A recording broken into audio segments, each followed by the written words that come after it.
Today on Enjoying Your Blended Family, we are talking about parenting fails. Ooh, that doesn't sound fun. It doesn't, but if you've got to a place where you can actually embrace your fails, you're on another level. Another level. Another level of your blended family journey when you can step outside of the insecurity, because I'm speaking to myself here, and actually see these things for what they are. And it's not you're a horrible person and you suck. It's here's an opportunity for me to learn and do better. So. That's true. For me personally, I was the perfect parent. And I was wondering if you were going to not have anything to say on this one. And it's like, I don't need any help at all. I am crushing this parenting thing. High five. And yeah, high five. Nope. But isn't it crazy at how our thoughts can get that way? And we just think, it's not me, it's them. And, that, me being that perfectionist, I really struggled with that.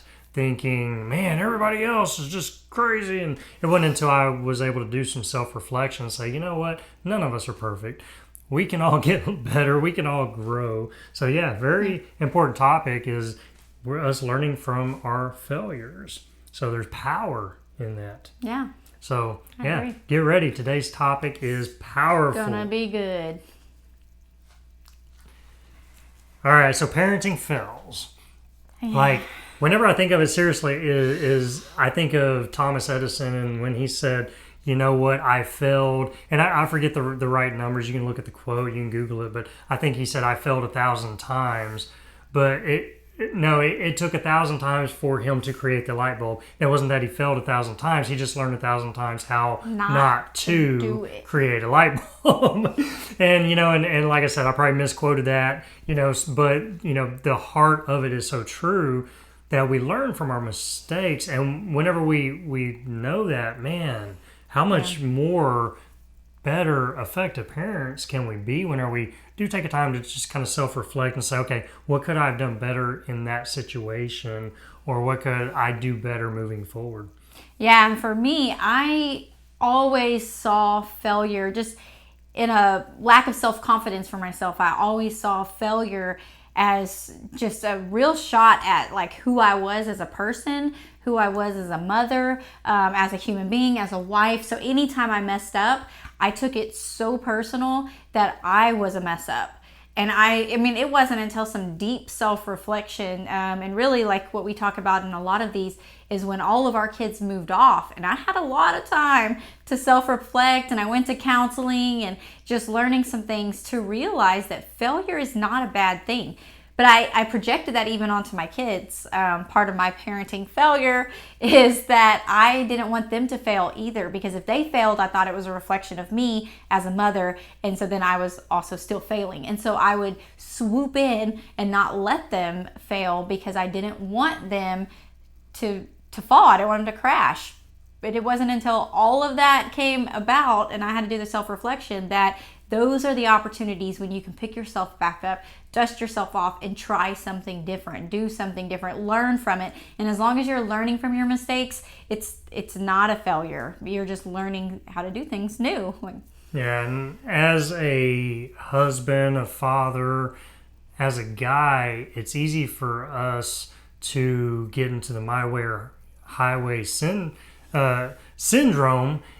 Should I say it that way? Because we do feel, we try to be the head of the house, and we feel like, my way is the right way, and you don't know anything, especially as, when you're speaking with kids, and we can come across, whenever we do that, we put on so much added pressure on our marriage, on our parenting, on our kids, our biological kids, our step kids, and that can really hurt our family more than help them. Especially when we look at the Bible, the Bible tells us, especially as husbands, that we're supposed to help be that encouragement for our kids. We're supposed to be the teachers. We're supposed to be the ones encouraging and lifting up, and not the dictators, not the is this way or that way, but it's actually getting in the trenches and and guiding them in a sense. And I know as guys, we can take that out of context so easy. And it's like, no, do this. Oh, you didn't do that? Well, golly, you know, and you sit there and really start coming down on them and squashing their self-esteem, squashing your kids, and then really being that over your wife as well, putting that added pressure on her when, as a blended family, we're already trying to relieve that pressure, not add to it. So just for a guy, being able to self-reflect is powerful, and that's something I didn't get initially until years, we dove into this, said, we're going to make this work.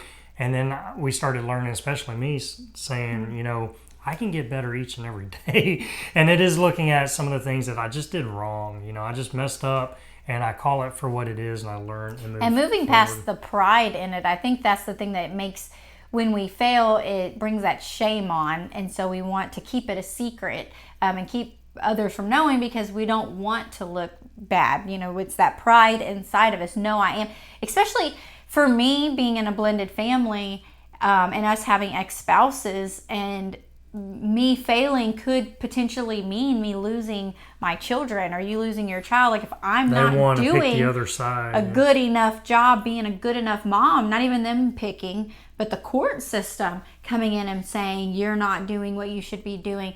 And so I don't think I purposely tried to, but I needed myself to be better than my ex. And I needed to be better than his ex, because I wanted to prove that we were the best place for the kids, because I didn't want them to leave. Well, and the problem comes in as we're doing that. Now we're parenting out of fear, and your exes are probably doing the same thing, because they don't want their children to leave either. And so now you got this pull, and unfortunately the kids get stuck right in the middle of it, and they're getting pulled from one way to the next. And we live in a time now of social media being at some of its strongest, its height that it's ever been at before. And everyone's posting mostly their wins. They're posting their highlights. And as we're making that a way of life, to where we're on social media a lot more than we used to be, we're seeing everyone's highlights. So now not only are we looking at our failures or trying to be the best we can just for our family or for our exes, but now we're trying to meet up with the Joneses. We're trying to be comparable to them. Be this Pinterest mom. We're over here just barely surviving, but yet we're trying to make it look as if we've got our crap together, and that we can do all the same things you see on the Pinterest type styles. But and it's like, in reality, everyone else, they're just showing that little highlight, and the rest of their life is they're struggling just as we are. We're all human, and we go through that. It's kind of one of those, and I don't think anyone does it intentionally, or a lot of people don't, but the truth is we want to show those proud moments, the ones that we succeeded on and we won at. We don't want to show all the nasty stuff, and those are things we're not proud of. And it's like, we don't want that on display. And so that's where social media really has that adverse effect on us as a family, and as trying to build a blended family and create that unity and peace. Yeah, I remember when in our previous life, before we started this journey, we were pastors for a couple of years, and at a church, and I was sharing our story of the kids leaving and just how God really met me in that time frame. And afterwards, I had a mom come up to me that we didn't know each other on a real personal level, but she had me on social media. And she's like, I would have never guessed that that's what your family is going through from Facebook. Like, I thought y'all, everything was great. And that's just how it is like, you don't show all of those vulnerable moments that are happening in your household. And so people don't know, and then they compare their life to those, thinking, oh, you got it all together, you got the perfect life, when in reality, we all got our own different struggles. It's almost like the magazine syndrome. We look at the magazine and the pretty pictures and the beautiful house and the beautiful places to go to, and we think that's got to be our everyday life, when in reality that's not the truth. That can't it can't be that way. And so it's really us just getting back to the basics and getting raw and saying, you know what, None of us are perfect. No family is perfect. No family will ever be perfect. All we can do is we can get a little better each and every day. And how we do that is we do learn from our failures. We learn from, like what you're doing now. You're adding value and resources through a podcast, through a YouTube. We do it through reading. We do it through many different ways, but you're being intentional on saying, I want to just get a little better each and every day for my family. Yeah. I want to get better for me. I want to get better so I can be a better dad, a better wife, a better parent. That because my family needs me, and really, I want us to be as good as we can, right? Given all of our family dynamics, our different personalities, and everything that goes into a family. So it's very powerful to step back and say, you know what? Learning from our mistakes, our parenting fails are powerful. So let's dive into that. Yeah, and so this whole parenting fails is kind of funny because this started out when we first started into this venture. We were doing Thursday night lives on Facebook, and so Randall and I were going live every Thursday at 5:00, and we had done it for several weeks together. And then one Thursday night, he got caught up at Target talking with someone, and I had texted him, "You coming? You gonna make it?" And he's like, "Oh, sorry, I don't even think you answered at first, right?" Yeah, no, I was in the middle of a conversation, and actually the series we did it in was, the first one we did was Parenting Fails. The next one we did was Parenting Wins. So that was a great live. We're going to put that live in for next week because it's powerful. So we don't want you to miss that. But today we're talking about Parenting Fail. So I kind of share the story a little bit next week on that. But yeah, I didn't answer immediately. And so I went live. She thought, I got this. I told him, don't worry about it, honey. Just don't stress. I got this one. And I had texted my daughter. I texted both the daughters earlier in the day and asked them a parenting fail of mine. And so only one of them had time to answer back. And so I was like, I'm going to go live and I'm going to talk about this. And I went live and I talked about it. And it was such a good, powerful message. Like 15, 20-minute talk, good stuff. Oh, good stuff that no one will ever hear. Because we went on the next week, he still didn't say anything. I didn't I never went back and listened to it. And then a few weeks later. Yeah, a few weeks later, we got the podcast going because we really felt God placed on our hearts saying, you know what, we're doing these Facebook Lives in our group, but how much powerful is it that this message could reach so many more people? So it got put on our hearts, but we had so much good content and value in some of these other recordings. So I started downloading those. That way I could put them on podcast form and YouTube form. And I go to download the Parenting Fails with her talking, and I download it, and I go to get the audio and for the podcast, and I'm playing it, and there's nothing. Like her mouth is moving, and she's just passionate. You see it in her eyes, and she's just going at it, and there's nothing, no audio. And I sat there and said, well, maybe it's a download. And so I'm going and trying to retweak, but the only thing we can figure out is she didn't turn on the microphone.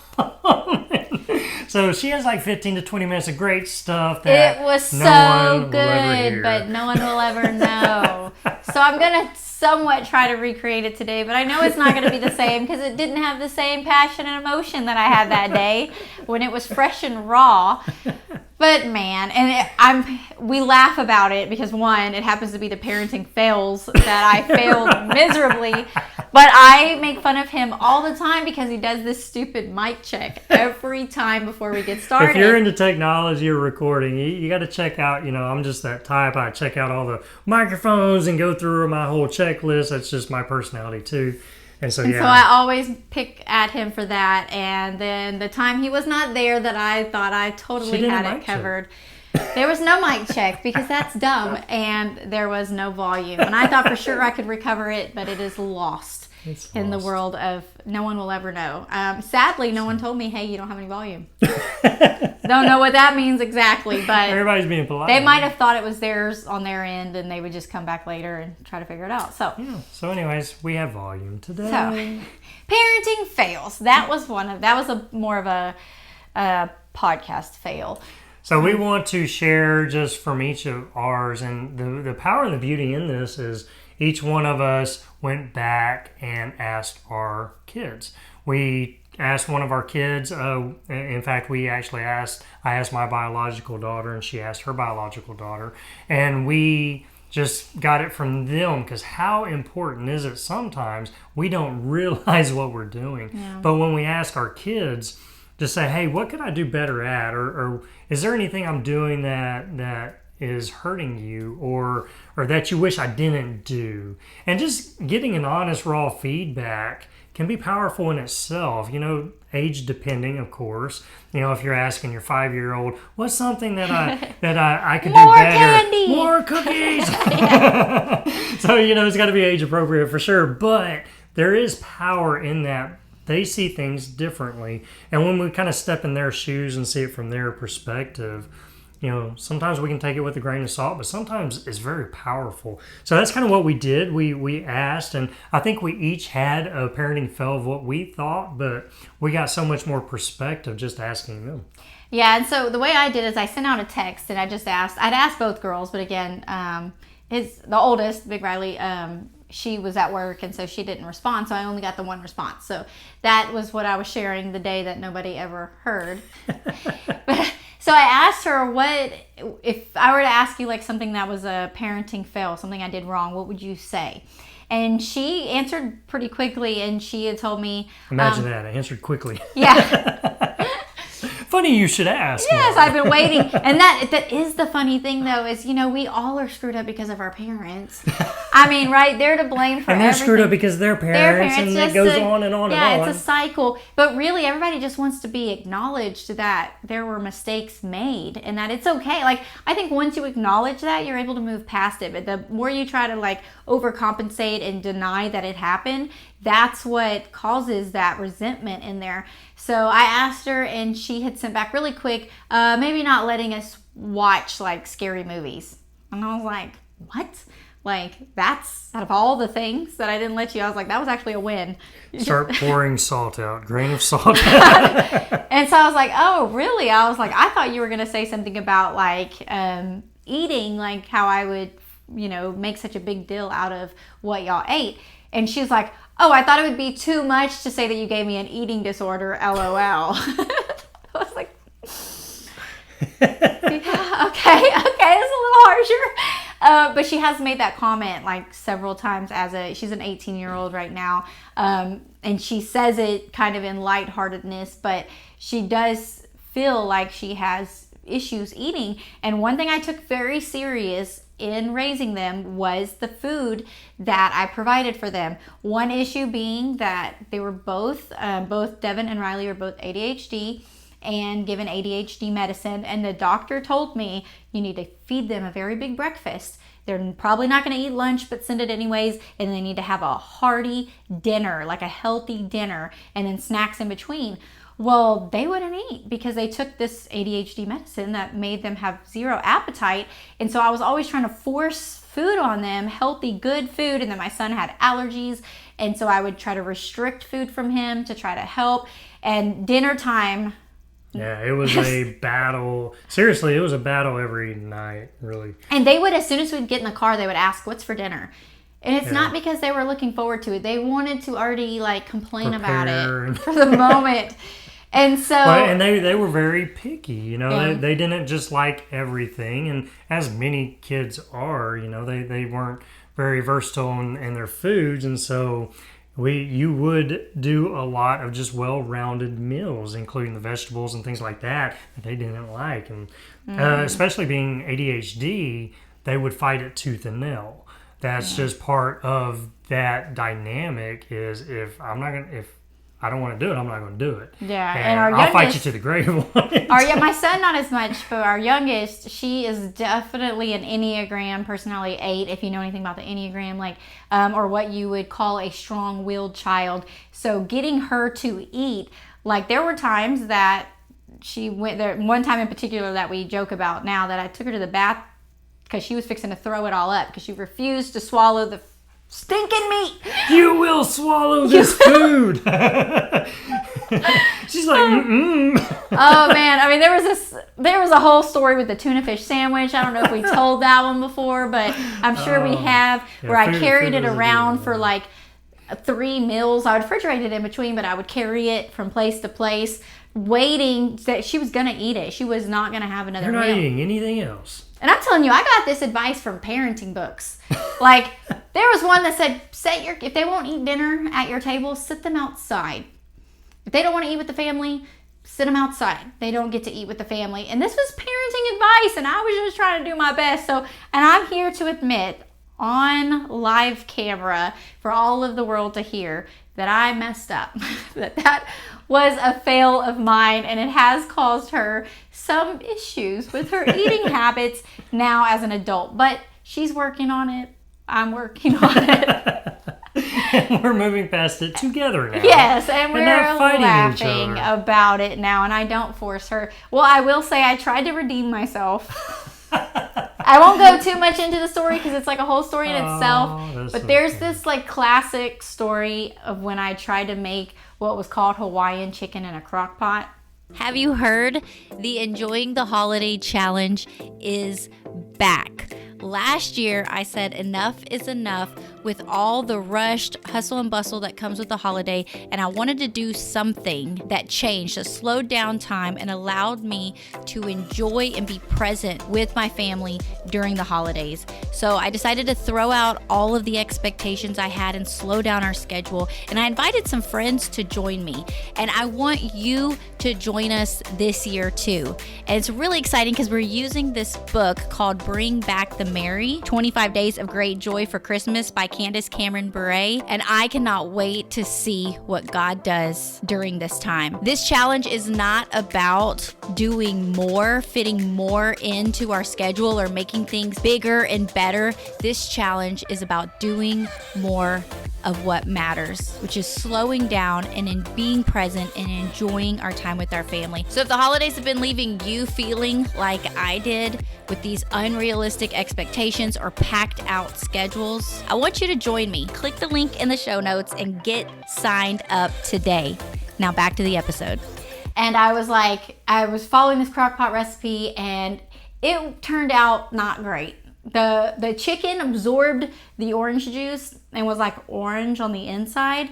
It was just a very strong flavor of sesame oil, and yeah, it's just some very strong taste. It's very savory. But the kids, oh man, it's a big blowout. I took my daughter to the bathtub. All 3 of them would not eat it. It looked different, and then it tasted strong, and it was so they still relive that and bring that back up from time to time. So yeah, So I was recently going to redeem myself. We actually had step parent. Yeah, we were celebrating Step Parent Day. National Step Parent Day. And this has been now 13 years later. We wanted a redemption. So I told her, I said, you should like redo the Hawaiian chicken and make it really good. And it still turned out bad. So. Yeah, I mean, all of the odds were against me anyways. A hurricane came through the night before. It really did. It knocked our power out. And so I'm out there with one of those like turkey fryer burners, with a pot doing the rice with propane. You did incredible on the rice. And I had already been cooking the Hawaiian chicken all day in the crock pot. So luckily by the time the power went out, it was still warm. And we sat down to eat it, and it was still gross. I mean, I liked it, but I like a lot of things. So it was the sesame oil. It was just way too strong, but I didn't redeem myself. And what's funny is I didn't tell my youngest what we were having. And she refused to come that night. She was saying because of the hurricane. Not refused like, I'm not coming. She was just like, I can't leave. She had found some squirrels in the hurricane, and she's like, I'm feeling anxious. I don't want to leave them. I can't come over. And then come to find out, she's the only one out of all of them that I was wanting to redeem myself mostly for, and she didn't taste it. I think somehow she knew. We definitely think it was a sign. She knew. And there was a hurricane, knocked out our power. It's like everything was saying, don't do it. To be. So, anyways. Okay, that's enough for me and my failures. We need to make sure we have enough time on this podcast to talk about your failures. Well, okay, yeah. So, as I was saying, I was a perfect parent. And I had no... End scene. I had no fail. So, we can move on. Next. We're still working on getting them to admit Now, actually, I'd asked Riley and asked her just recently, said, what was one of my parenting fails? And she said... She didn't really hesitate too long either. She didn't hesitate too long either. She kind of knew, but she had said not allowing her to make choices. So basically saying that I had these predetermined results I wanted them to accomplish, and I would set it out to where they had to hit it. And I wouldn't give them the options of trying to get to a certain destination or I say that, but whatever the task was at hand, I didn't allow them to fail or allow them to make their choices through it. And that was so true, and reflecting back, we did, we parented out of expectation most of the time, and we set the bar and said, this is what you've got to hit. And we kind of talked over the past years now that they're older, but they really, that hurt their self-esteem a lot, and they felt like they could never hit the mark. Because if they did, we would raise the bar higher, because now, for us, we were doing it in a way, we know what they're capable of, so we're setting the bar here, and we just needed them to meet it. It wasn't even like, if you didn't meet it, blah, blah. Sometimes they may have got grounded or what have you if their grades weren't right and the room wasn't clean. But it's like as soon as they would hit it in this area, then we would just raise that bar just enough because we wanted them to grow and learn. And that's how we parented for many, many years, is we set the expectations. It was the my way or the highway type mentality. And we were researching so many things, right? And we thought this was the best way to do it, when in reality what we learned through a lot of research and a lot of different sources is that you have to give them boundaries, of course. Like, you don't want them to stick their hand in a fire, right? But you want them to be able to make the choices to have those safe fails, if that makes sense. So they've got to have those safe fails so that they can learn. It's all, each one of us, we all have the choices in life, and if we go making the choice for our kids in everything, whenever they turn 18 and they go off to college, they don't know how to make choices. And so it's so much easier for them to make the wrong choices because they haven't learned from the beginning. We never set them up to be able to. Well, and like what she said as well is like it gives her anxiety to have to choose something because she's afraid it might not be the right thing. So what we're trying to like unteach and like unlearn or whatever now at this point is to teach our kids, like, just pick something, and if it ends up being the wrong choice, pick something different, learn from it. That's going to take you to the next thing. So that's just where we're at now. But looking back at how we did it, them growing up, we had those expectations, and what that did was that created more stress in the household. It created the anxiety, the lowered self-esteem, and it kind of pushed them away a lot in a sense too. It's one thing that they would say about their other parent is that they loved them unconditionally. They didn't feel like they had to go there and perform, whereas in our house we had conditional love, and we didn't.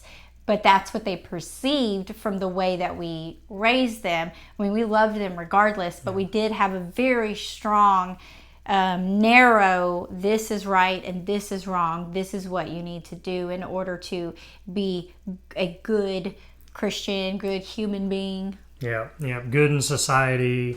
And so that was one thing that we did learn along the journey, and we got better towards the end, which we wish we would have done from the beginning. If we had started setting up the boundaries and created the soft failures for them as they're making choices, so much more would they be better at making that now in their older years. So powerful stuff, and there's plenty more failures we had. These were just two that we'd asked them and they had just spit them out.